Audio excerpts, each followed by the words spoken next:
দিন আয়োজিত আজকের মিছিলে উপস্থিত আছেন বাংলাদেশ জামাত ইসলামী চট্টগ্রাম উত্তর জেলার সম্মানিত আমির সন্দীপ আসনের সম্মানিত সংসদ সদস্য প্রার্থী আমাদের একান্ত প্রিয় দায়িত্বশীল আলাউদ্দিন শিকদার ভাই উপস্থিত আছেন উত্তর জেলার আমাদের বিভিন্ন পর্যায়ে দায়িত্বশীল উপস্থিত আছেন মিশ্র উপজেলা জামাতের সম্মানিত আমির নুরুল কবির ভাই সহ আজকের মিছিলে আগত ভাইয়েরা আসসালামু আলাইকুম ওয়া রাহমাতুল্লাহ।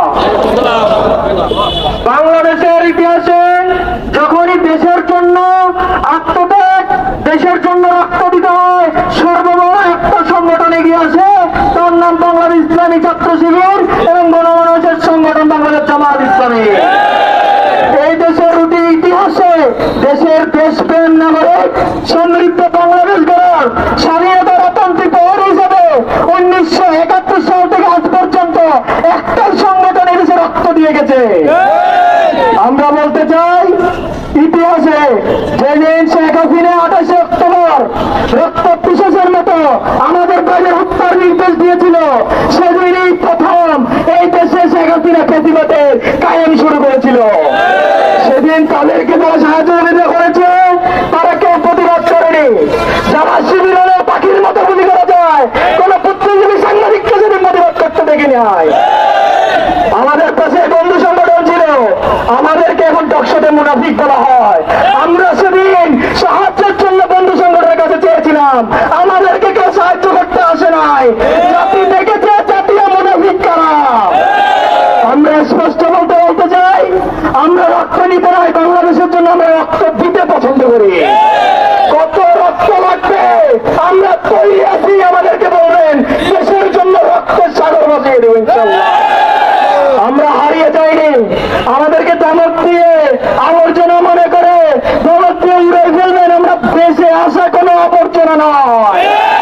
এই দেশে ইসলাম ছিল, আমরা শাহজালালের উত্তরসূরি। আমাদের এই বিপ্লব আজীবন চূড়ান্ত বিপ্লব পর্যন্ত চলবে ইনশাআল্লাহ।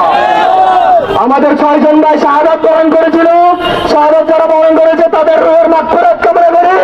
আর এক বিশ্বাস হাসিনা তার সাথে যতগুলো বুদ্ধিজীবী সাংবাদিক মানুষ যারা এই সহযোগিতা করেছে প্রত্যেকের বিচার দাবিতে করি।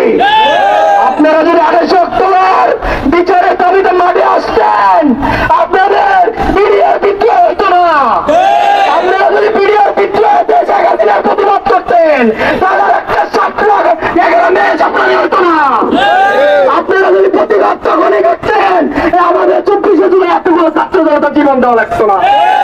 এখনো সময় আছে, পুরাতন প্রতিবাদ পুরাতন স্বৈরাচার আবার নতুন প্রতিবাদ যারা কায়েম করার চেষ্টা করবে তাদেরকে এখনই প্রতিবাদ হিসেবে মাঠে ময়দানে আপনারা প্রতিরোধ করে তুলুন।